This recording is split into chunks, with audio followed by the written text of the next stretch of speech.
Hello, everybody. Welcome back to the Rangers Rabble podcast reaction.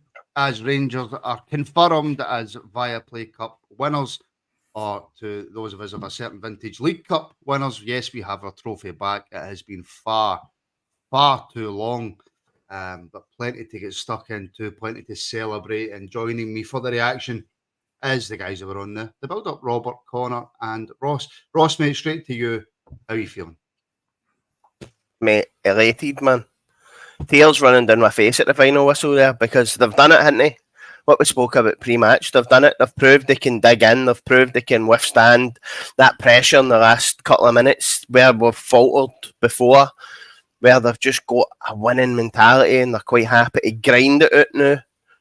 Honestly, man.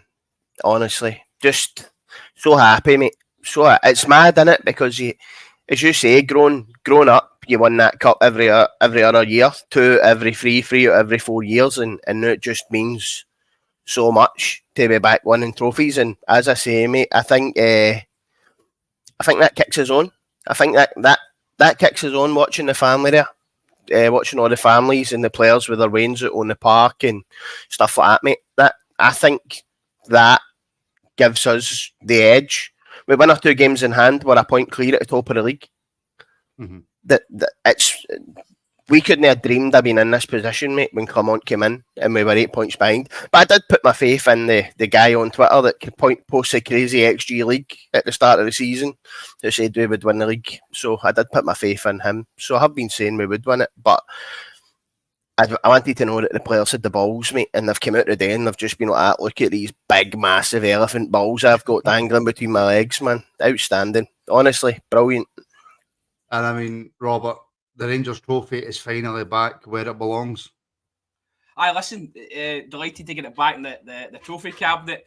It wasn't a classic, but it could be so important, as Ross says, to sort of build on and give us that momentum to see how this one is going to play out. I think as well, you can't rest on your laurels. I know they'll say we'll talk about how it goes forward tomorrow, but you can't just say, right, that's the set complete. We've won the Scottish Cups, we'll be back, won the League Cup. That'll do is you need to start winning these every season. You need to be competitive in these competitions every season and start lifting them every season, because without that, there's no pattern to moving forward. So I just think it's an important day and let's enjoy it, but let's not make it one that we don't do for another 3 or 4 years. Oh no, 100%. And Connor, Kieran makes a great point. The restraint and discipline made a difference today. In previous years, we'd be taking the bait from the silly fouls and end up with 10 men. Great performance. Yeah, I can't argue with that. I think we did show good discipline in the main today. Couple of wee moments maybe towards the end where you think, could we maybe just took the ball for a run instead of just hoofing it up the park. But you do what you've got to do to make sure you get over that winning line. And we did that. And it was discipline because we were getting a few balls flung into the box, and I felt we dealt with pretty much all of them brilliantly. We were actually first to get onto these balls, which is not something that we do often when it comes to crosses that come in. So no, we did, and we stood strong and got a result that was thoroughly deserved, because for me there was only one team who looked like they really wanted to win that game of football today, and by hook or by crook we got there, and that is all you can ask for. Doesn't matter how you play over the course of 90 minutes if you get the win in the bag. And we've done that, and we've got the League Cup coming back up the road into the Ibrox trophy room where it belongs. And I mean, just as a wee side note, Ross, because I always like to get a wee dig in every now and then, it's not just a perfect Sunday, it's a perfect weekend. Mate, it's been an absolutely outstanding for Thursday right through. Celtic Livy, I know, it's a tasty one. They don't do well there. Mate, I'm just laughing at myself, man. My cheeks are bright red, man. They're like a lamb's arse. A lamb's arse, man, bright red. It might be attractive to some certain people then. Well, possibly. Mate, a phenomenal weekend. But from now on, that's it. We've got a winner's mentality. We went and beat Betis in Spain, where nobody else has came near to beating them. Real Madrid drew with them a couple of days before we went there. We went and had that exertion on Thursday night. We've got together. We're playing a makeshift team again. and we've now went and put a trophy in the cabinet. See as more players come on, we go out in January, we buy a striker and we start turning draws into wins. So they've proved they've got the mentality, they've proved they've got the balls, they've proved you've got a gaffer. And by the way, Big Clement doesn't have like a celebration, eh? Oh, he loves it. Oh, The big man likes a celebration, so I think he'll be wanting to soak in as many of them as he can. Mate, it's been a pivotal week. I've said it since Thursday. We going to win this trophy today, and I think we are favourites to go and win the treble in Scotland this year. And that's mad to say it. Bookmark it if you like. Right now, we are the best team in Scotland right now by a mile. And as I say, there'll be barriers and sharks and that flying about across the city before too long. I'm pretty sure it. I know, and that's I think that just shows you, Robert, where Clement has got us to. I mean, he is clearly not playing with anywhere near the calibre of player, and I'm not making this a negative, but he's not playing anywhere near the calibre of player he wants to. He's not playing with a set of players necessarily that he wants to. But the fact he's come in and galvanised us, went to Betis of all places and got a result with a makeshift team, like Ross says, and then you're playing Aberdeen in a cup final. Aberdeen, we always say it when we play them in the league, it's a cup final for Aberdeen.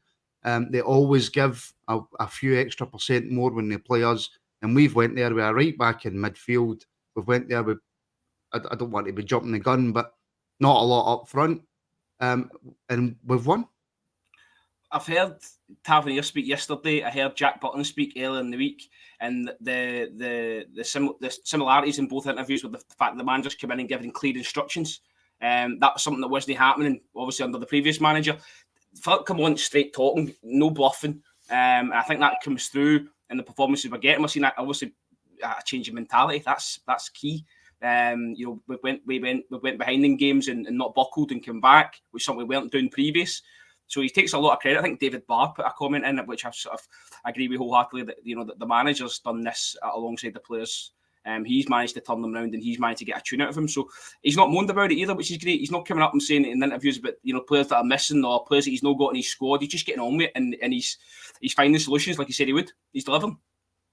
Well, there's a comment there, I can't find it now, Connor, but it's along the lines of Connor Clement. Imagine you were in charge of Rangers, jeez. Clement has actually done more up until now than what was expected of him. Do you agree with that? I would probably agree with that to certain degrees. I mean, but if I'm being honest, it was expected of him that he should win the League Cup, because as I said the other day, there, as soon as they go out of the cup, we become the favourites, and it's the same vice versa. So you've got to do that, and we did. So in that aspect, yeah, he was expected to do that, but to come off the back of what we've done in Europe on Thursday, having done that the hardest possible way, when we had the chance against that, is sensational. And to bounce back today, having to put square pegs in round holes to a certain degree, when you're starting Sterling, who I'm pretty sure got man in the match today, and I can't really argue with it because I thought he had a really good, solid game in that midfield, and you're missing the players we are. I just thought, I think what he's done is brilliant, and you can't deny either. Let's be honest. It took Steven Gerrard a couple of years to win a trophy with this Rangers side. His cup record didn't leave a lot to be desired, if we're being honest. So, Van Bronckhorst obviously brought us a Scottish Cup, but again, Clement's come in and he's won a cup within weeks, basically, of being in charge. And how fitting as well, actually, given that he came in charge after a game against Aberdeen, that his crown and glory so far comes in a cup final against the very same opposition. So I think he's done a brilliant job. And as Ross was saying earlier about the league and stuff, it's all to play for now. We very much have our own fate in our own hands. Obviously, the game in the 30th is a massive test for us, but the pressure's off slightly in as much as a draw would be absolutely fine, because you win the 2 games in hand, a draw still keeps you top of the table, where we need to be, I think, going into the new year. So I don't think you could have asked for more for Clement with that group of players that he's inherited. And I know, but see at worst, Connor, just on that, what you're saying there, and obviously this is at worst. If we win with 2 games in hand, then if we don't manage to get a draw or a win at their place, we're only 2 points behind them. Considering where Clement was when he came in, that's still for me to be in a position where you're only 2 points behind them at the turn of the year is sensational. But we also have the chance to go 4 points clear, which again is sensational. Ross, can I bring up a comment and can I just leave it lingering and then you can give me your quick opinion and we shall move straight on from it? Is that all right? What's your comment? Michael Stewart is a gobshite. Mate, that's an insult to gobshites. Actual gobshites will be raging that you've put them in a mould with that weapon. That's what he is, an absolute weapon. And as for, see, mate, why is he even doing that game? There's got to be players that have played for the two clubs. Why are we just clinging on to this guy that hates everything Rangers are? Because cunts like Ian Black and Sandaza were getting signed when he came for trials and get ushered out the door and told to feck off. Is that what it is with him? Is that what his problem with Rangers? What is the issue? Alan Hutton absolutely riles him up, and I love it. The only thing missing for the day was Alan Hutton just throwing him right off the stand, man, because he's honestly brutal to listen to on your ears. Doesn't give any insight into the game, mate. He just looks for controversy. That's all he looks for the full game long, man, is controversy. For a start, he's sticking up for Craig Gordon and Ryland's love child. Many fouls did he commit in the first half? Shinny? They're not going to tell me that he's not got two dads and they're no Ryland and Craig Gordon. You're not going to tell me that. Aye. Mate, how is he no booked straight away? But for a start, the elbow into the back of Cantwell, it's not a red card, but it's a yellow all day long. Of course it is.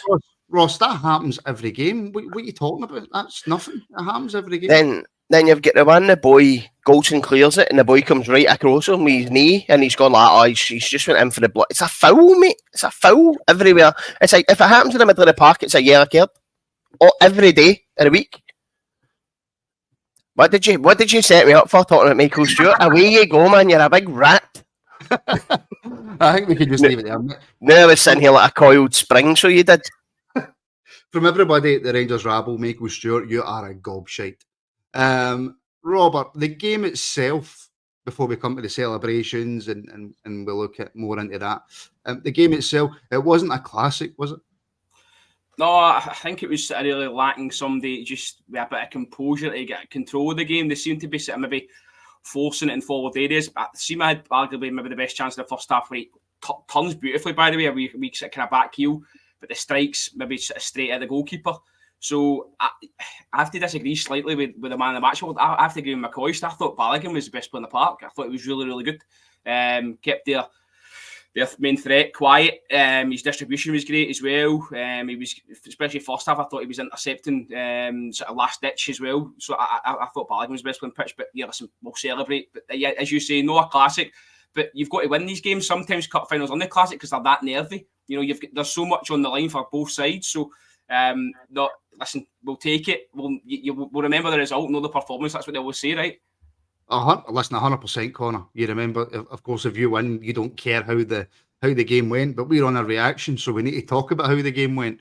And just in terms of that first half, well, we're just after the game. We've just sat and watched our team lift a cup. So I'm not going to sit here and pretend that I remember every incident for that first half.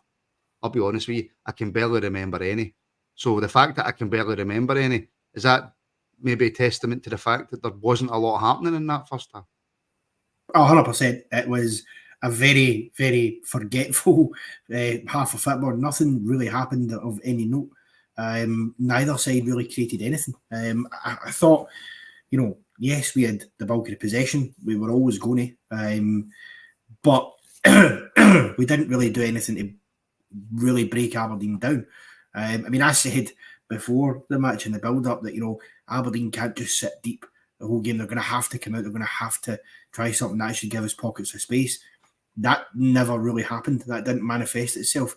So it was made so difficult because you're dealing with that low block. And then, the first half itself, we didn't really test Keller-Roos in the goal. But then, of course, as he seems to be prone to doing these days against us, when we started doing that in the second half, he starts pulling off worldies. They save for the free kick, McCausland getting through, and you're just thinking, is it destined to be one of the days where we just cannot get through? But, we did. I think the second half certainly felt to me, and I don't know if the boys would agree, I think when we came out and started the second half, I did feel we had a bit more tempo about our game. I felt we did pick it up a bit compared to the first half. I think if you watch that back, Connor, we're pretty much in control of that game. Yeah, oh, absolutely. We're in control of the whole game, without doubt.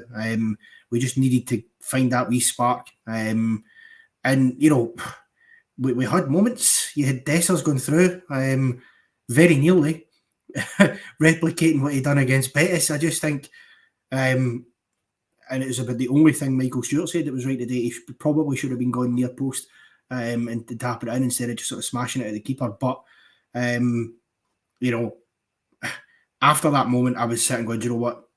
We're going to get this goal. I just felt it coming because it didn't feel like we were in any threat at the back. And the more chances we created, it was always going to come. And to be fair, it comes for two guys. Barisic, who has been derided a lot this season, but that's probably the best ball he's put into a box all season.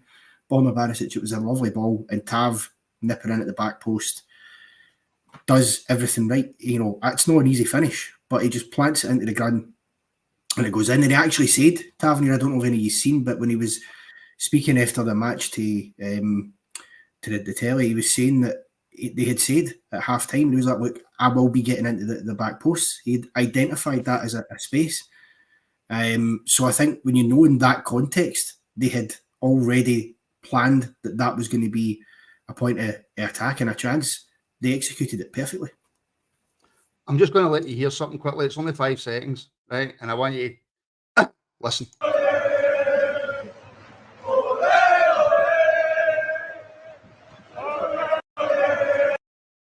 That's Clement, by the way.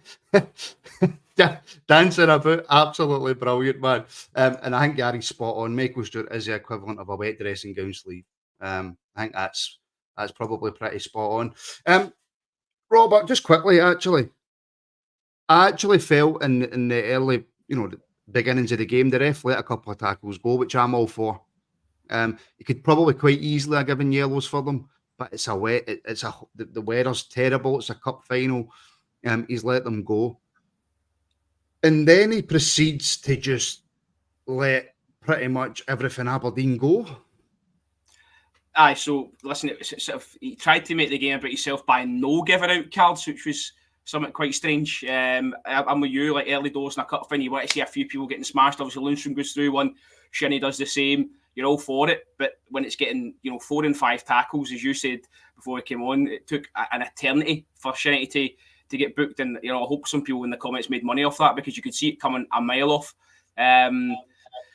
It was a strange one. Don Robertson did not a bad game, but as I say, he kind of made it a bit about himself by no booking players early on and maybe setting a standard. So he lets a couple go and then never really picks it up, and it goes on pretty much all the first half. So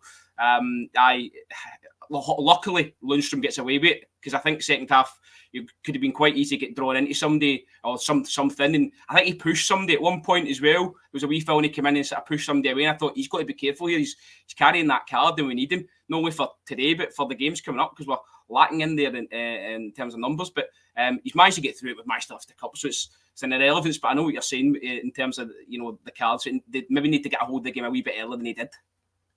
Yeah. And Ross, I'm not on here to be negative about anybody. If there's any negativity to be spoke about, it'll probably be tomorrow night. Let's try and keep this a bit of a celebration. But just in that first half, I think he got better the second half, right? But that first half, nothing was happening for Dessers, was it? Nothing was sticking with the ball at his feet. Nothing was happening. I was beginning to think to myself, this could cost us. He's back to being Dessers again today, wasn't he? You've had your one but a moment of magic off him. Even the one today, he has a moment of magic and then it's just erratic, scuds it right off the goalie. By the way, I meant to say at the start, did you notice that Conor McLaughlin obviously watches the Rabble? Did you hear Harty Sterling? That looks awful. She's got his medal in his neck. She went, that looks very heavy. Can I touch it? She's obviously been watching Conor.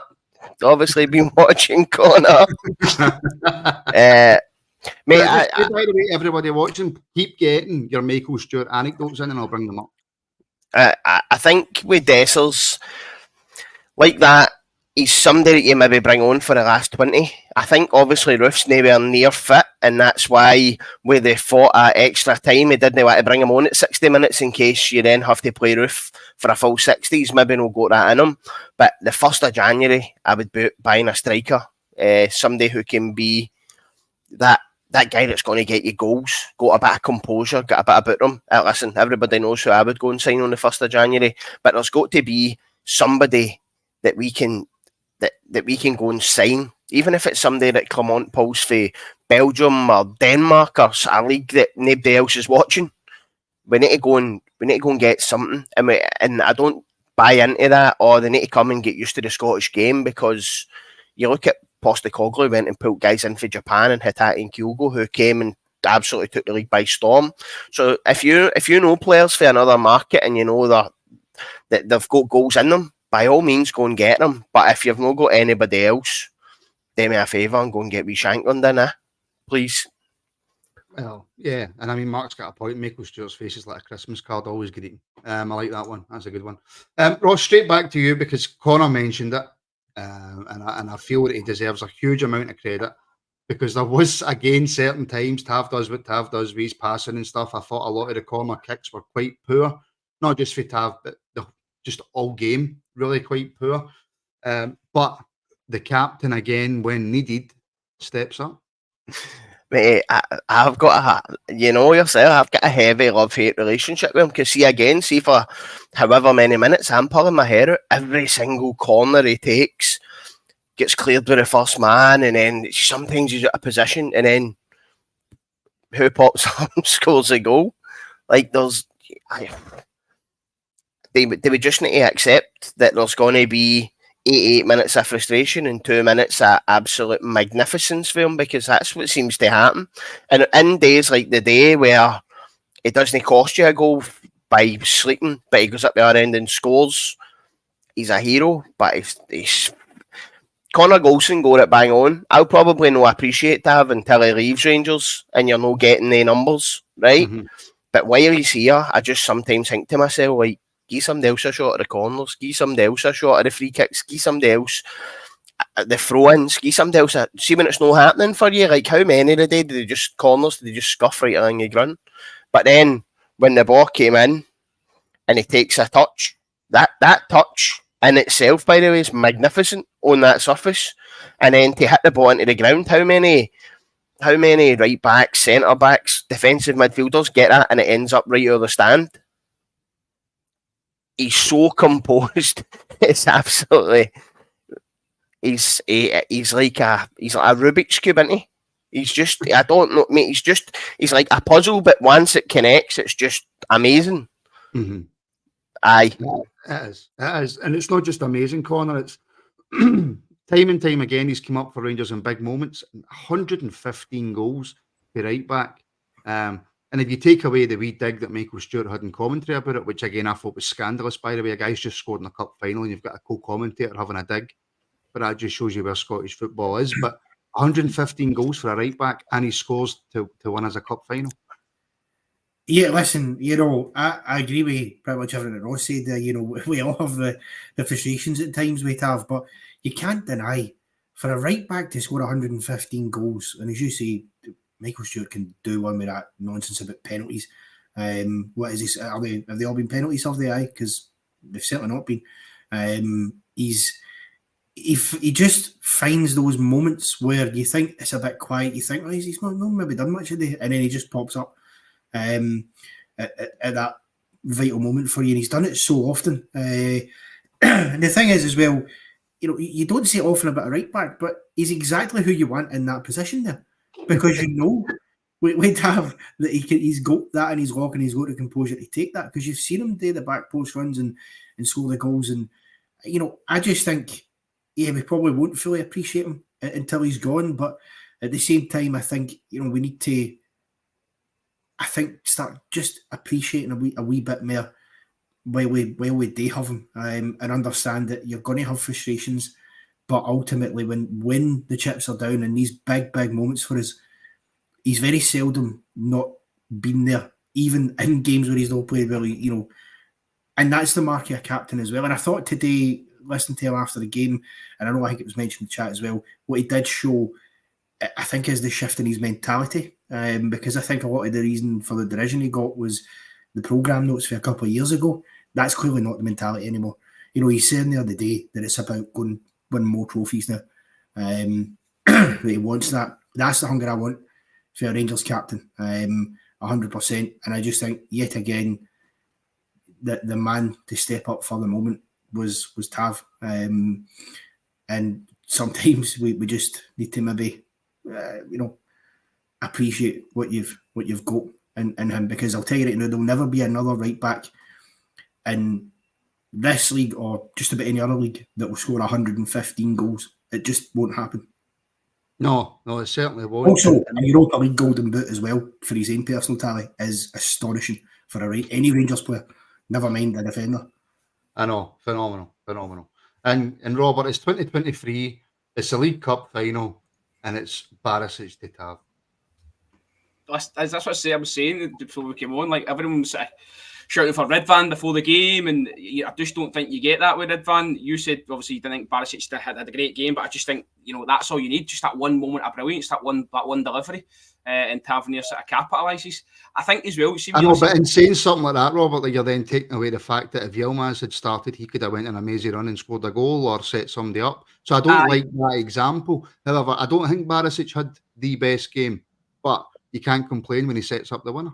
No, and just on Tavernier as well, you listen to Scotty Arfield talking about how good a captain he is and how he sort of, stood up and took the flak when Rangers weren't doing so well, and then obviously he stood up and took the flak. Do you get that? There you go. He stood up and took the flak when Rangers weren't doing so well. I kind of see Clement sort of gelling with him as well. You sort of seen that after the full-time whistle, they were chatting away, and he was sort of G'ing up as well. So it could be a good relationship. You look at the manager he had previously. Know somebody who'd really inspire you. Know somebody with enough experience. We've got a right manager now as well, and that might lead us to having a right captain. Absolutely, and a few more individual performances. But just before I come to that, the batch is back again with another super chat. Thank you very much, John. John, when you're putting those super chats in, get a comment in, and we'll read your comment out as well. And channel member Davey Reid has gifted 5 Rangers Rabble podcast memberships. Thank you very much, Davey, for the support. Now, we'll go through a lot more tomorrow night when we've had a chance to settle down. But if I just pick a few players, Ross, if we can start with Leon Balogun. And again, I thought Connor Goldson had a very good game as well. But Leon, phenomenal. It's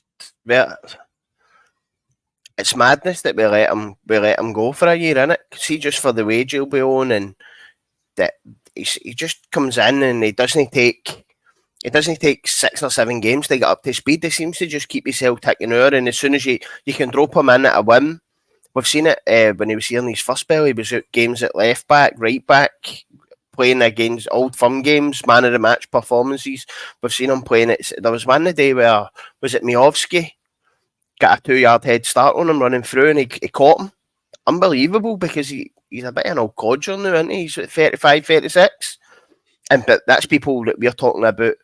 Miovski being obviously is one of the star strikers in the league, but Balogun's turn of pace allows us, and it's what Souttar's no got, it's what Davies no got, and it's probably what Goldson's no got. It gives us that opportunity to, when we're pushing, play 2 yards further up the park and squeeze the game a bit more, knowing that he's got the recovery pace.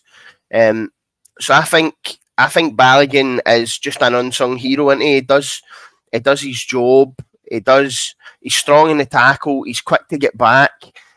He wins. He does his bit in the attacking. He creates havoc in the opposition box as well. Gets onto the end of a lot of corners, drags people about, makes space for others.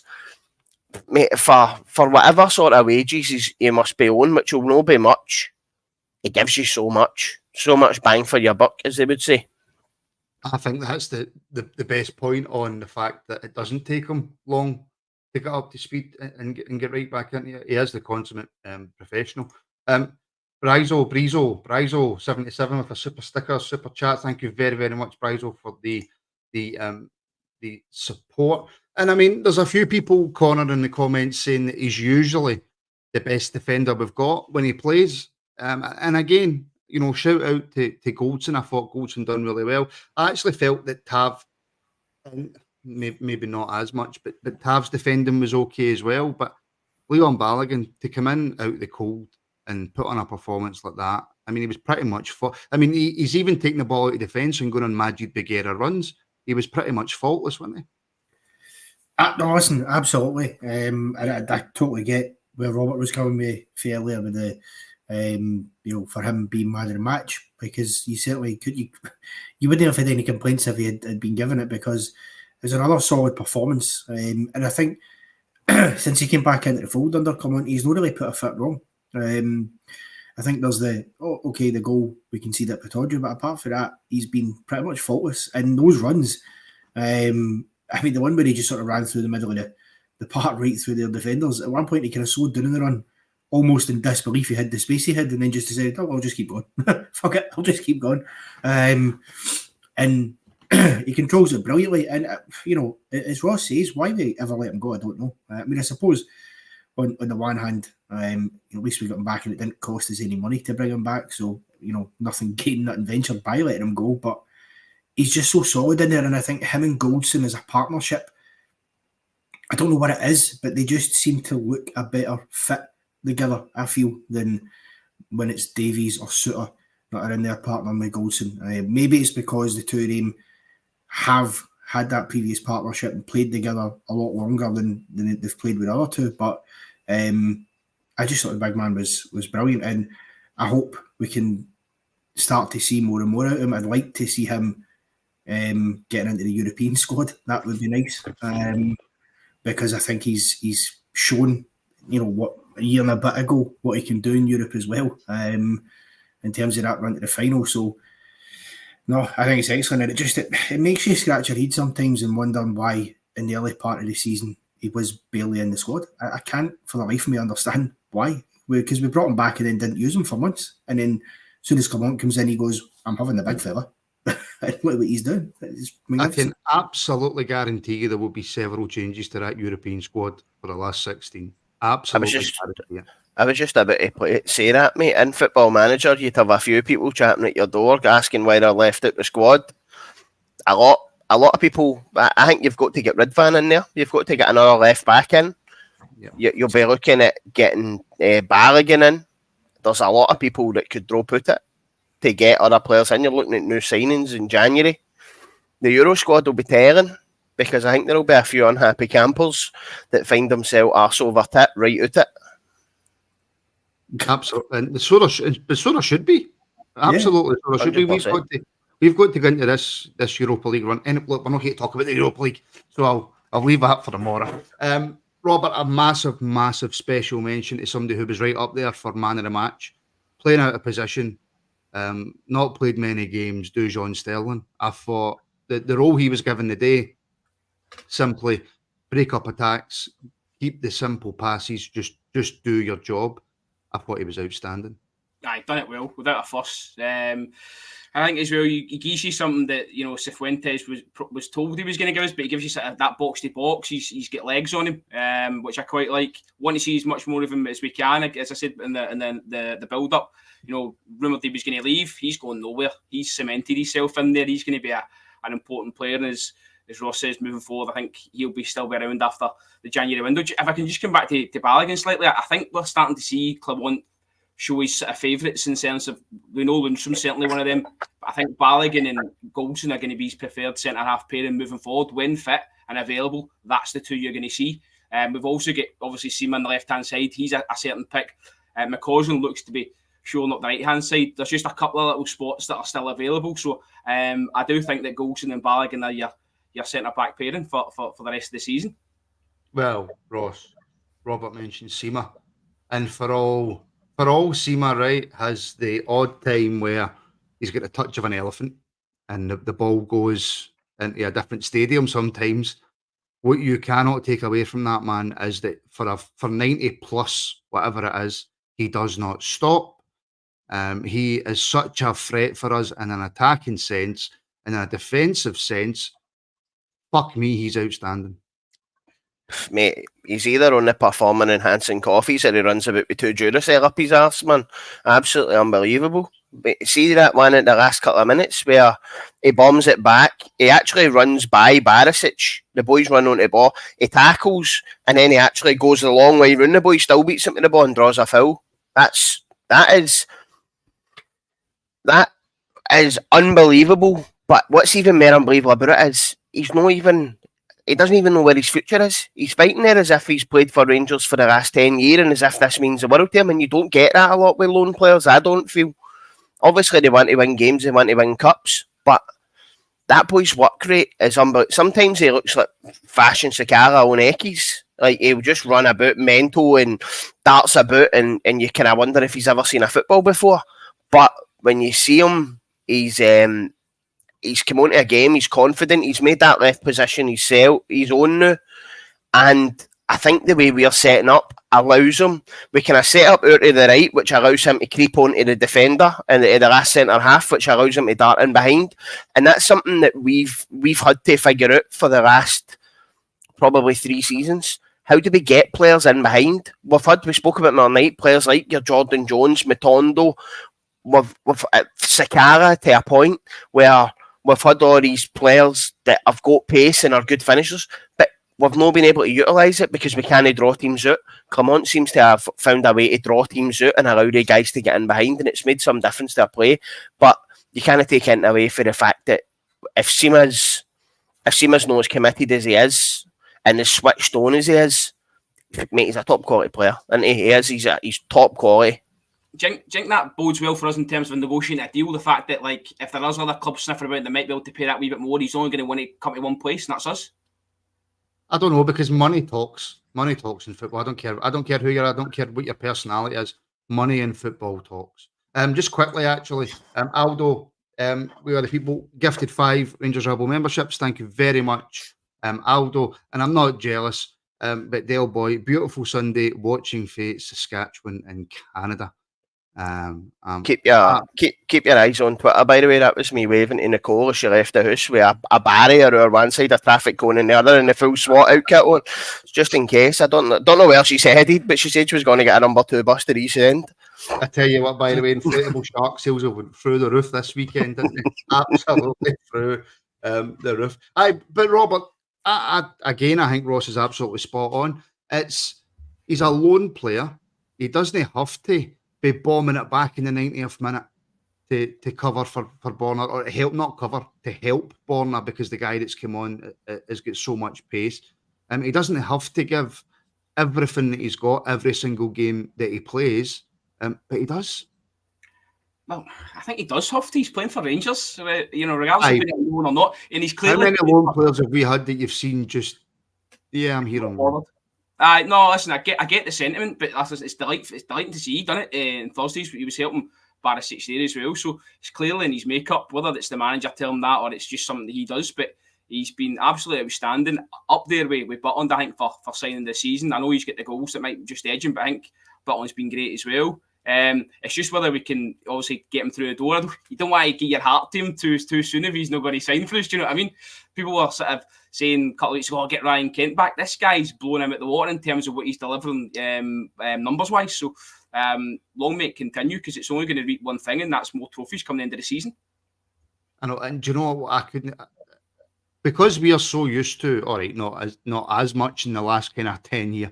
But because we've grown up and we're so used to our team being in finals and winning cups, that was Jack Butland's first ever cup final. First ever cup final, which corner blows your mind. And I've said this 100 times, and I'll say it 100 times more. What a signing! We are so lucky to have that man at our football club. Oh, without a shadow of a doubt. We spoke about the last couple of years. Where Alan McGregor's time was starting to wind down, and you knew it was coming that he was going to retire, and you thought, right, who's the natural successor? Of course, we brought in McLaughlin, we had McCrory there, could it be one of them? And then just we pick out this absolute gem in Jack Butland, and quite frankly, I think the teams down south who slept on him, who clearly didn't fancy him, ought to be careful what you're saying, Connor. I know. I'm aware. Ross is waiting to pounce. They ought to be hanging their heads in shame. They really do. because for that man not to have had the opportunity, it seems criminal. He's absolutely outstanding. Okay, today he didn't have to do an awful lot, but anything he did have to do, he showed the composure. He done the right things right at the end. There's a scramble, a bit of stramash in the box, and he just dives down on it, makes sure that ball's his, it's in his hands, because he knows as soon as it's in his hands, the ref's got to blow the whistle, because it becomes their foul. So it's very good play. And, you know, there's just times where he's the calmest man in the park. You know, nothing seems to faze him. And the fact, as you say, that's his first cup final, just remarkable. And frankly, if there's anybody who deserves a cup winner's medal around his neck this evening, it's Jack Butland. And that's so true for Cammy. You know, we know that Jack Butland could go back down south and earn an absolute fortune and play quite high up in the Premier League, right? He's that good a goalkeeper. But if he's at Rangers and he's getting paid enough and he's winning trophies, why would you want to leave? You know, absolutely, why would you want to leave? We did get a super chat in from Aldo, We Are the People.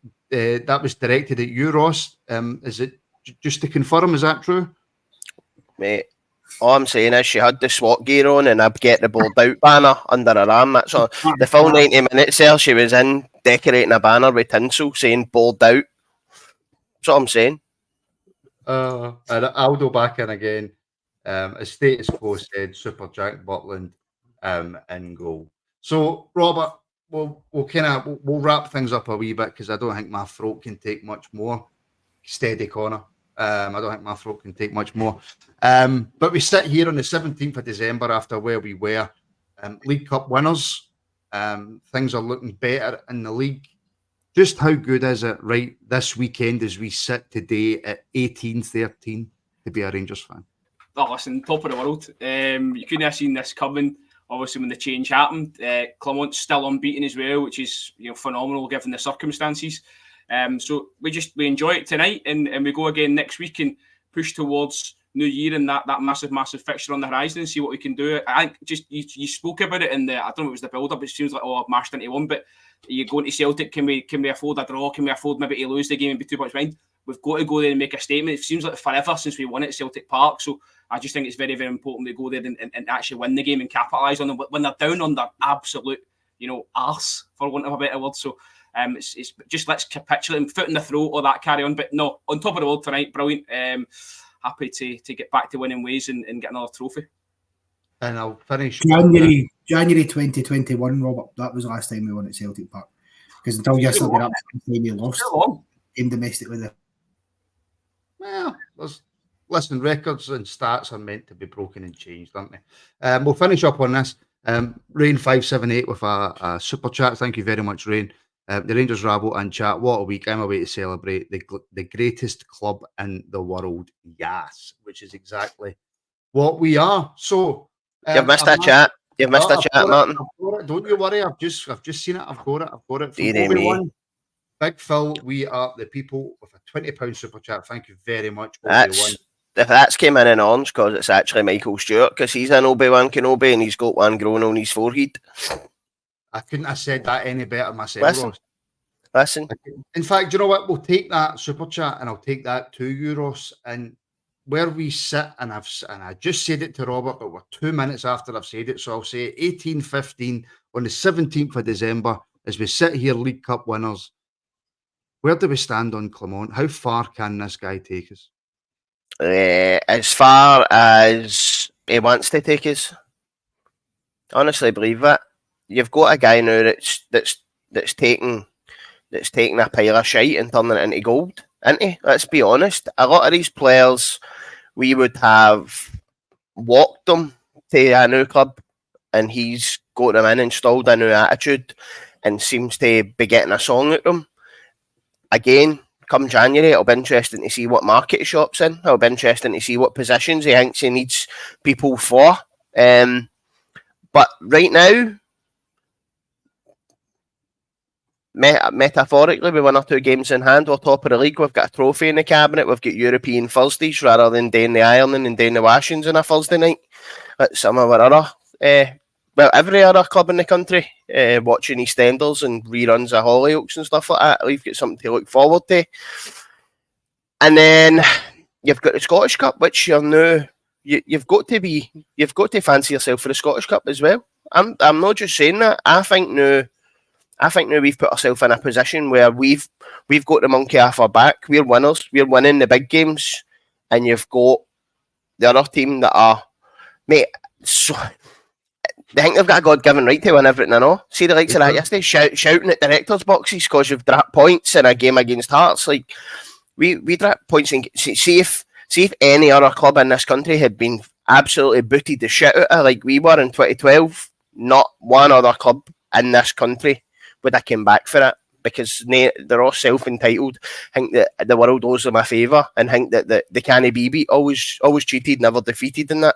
Well, see now, I think that attitude's going to just keep bleeding through them, that their supporters are locked out the stadium, they don't like the board, Rod Stewart's telling them all that. It's all going good, isn't it? It's going good out there. It's good, superb. It is. I feel like the wee guy just on the swing while the world's burning behind him. That's what I feel like, you know, and it's great, isn't it? It is. It's great, but it only stays like that if we now kick on and go and, as you say, take 3 points at the piggery. Let's go and beat them in their home patch with no fans and prove we can get over that hurdle as well. And for then on, we kick on and don't look back for the rest of the season. Listen, 100%. And Robert, you had a nice one-word answer for where Clement could take us, didn't you?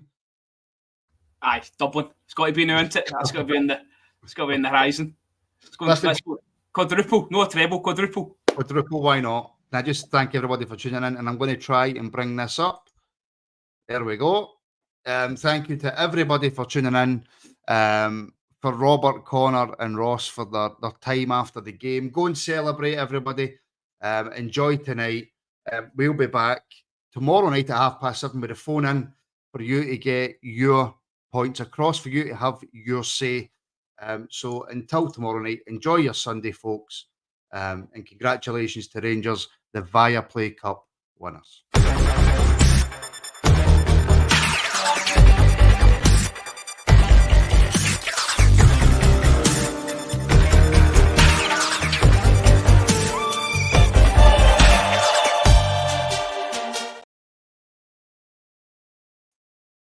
Sorry, everybody. Just really quickly, Obi-Wan with another quick super chat in there. Simply the best. I absolutely missed it. Thank you so much, Obi.